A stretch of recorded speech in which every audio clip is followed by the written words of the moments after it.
Okay, so this is my oral exam for exam 2. This is the first question. Explain the big picture of each of the following 6 theories from the standpoint of which management should do based on each theory. Maslow's, McGregor, McLean's, McLean's, Herzberg's, and the equity and expectancy theory. Okay, so basically, the big idea of Maslow's theory was basically people are motivated by hierarchy. So people are motivated based off of who's in charge. So say like basically me at work, I'm kind of being motivated by my manager to kind of do better. So that's more of what Maslow's theory was more about. Then McGregor's theory was theory X and theory Y. So that's kind of theory X is what people dislike. People dislike work, and then theory Y is when people will seek responsibility. What are you doing? Theory Y was to empower them. Um, theory X was really like a good worker or a good. So most of the time when people showcase Theory X is not a good worker, not a good person. Like that's a person that you kind of just feel like is not fulfilling their needs and fulfilling their ends. When it comes down to working in a group or a team. With McLean's needs theory, the big idea was different people motivated by different needs. So say I wanna level up in the management system, I'm gonna work towards this, or if I want a pay raise, then she's gonna work towards that. So it's kind of just make it like each person has their own goal basically.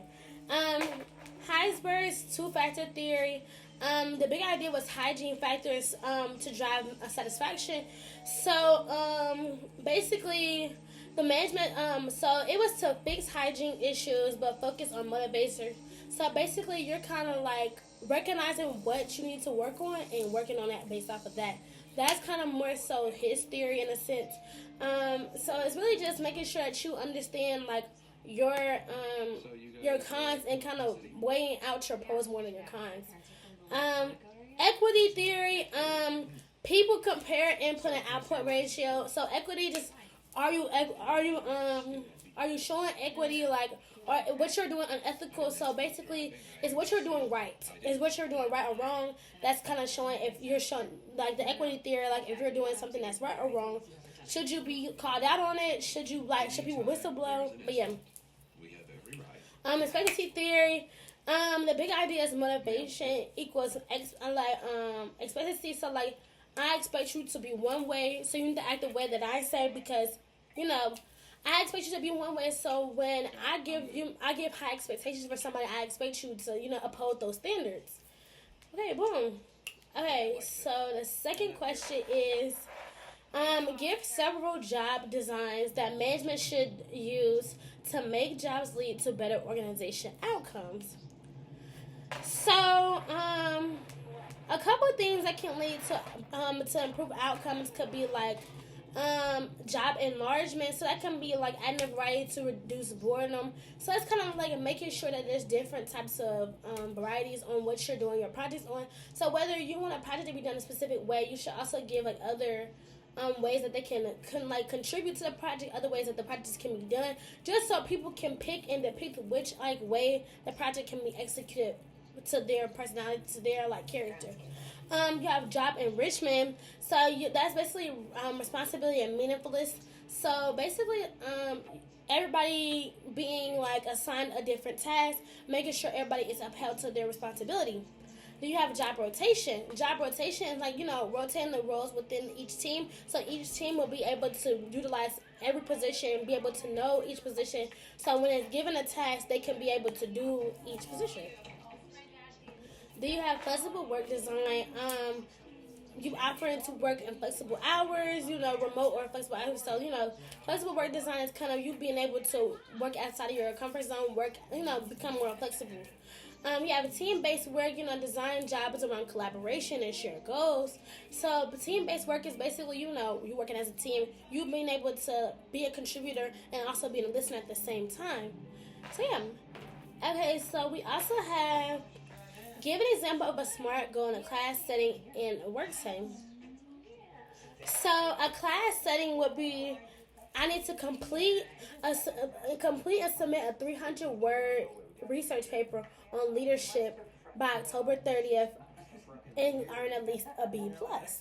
So boom, that's an easy goal that I feel like I can maintain. You also know the deadline, you know what your goal is, and you know how specific it is because you're saying it's a 3,000 word research paper on leadership by October 30th, and you're trying to achieve a B plus.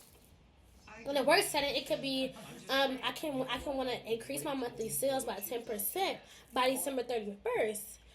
By concluding 3 client outreach and weekly follow ups.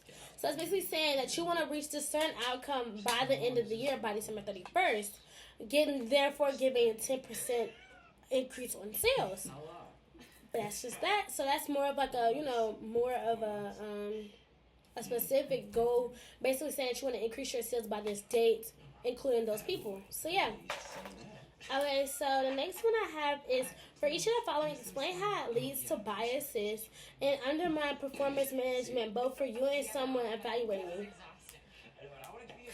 So the halo effect is one positive trait and leads to overstimulate all areas, unfair evaluations. Leniency is rating everyone too high, poor differentiation, or no real feedback. Central tendencies, avoiding extremes. High top or poor performers.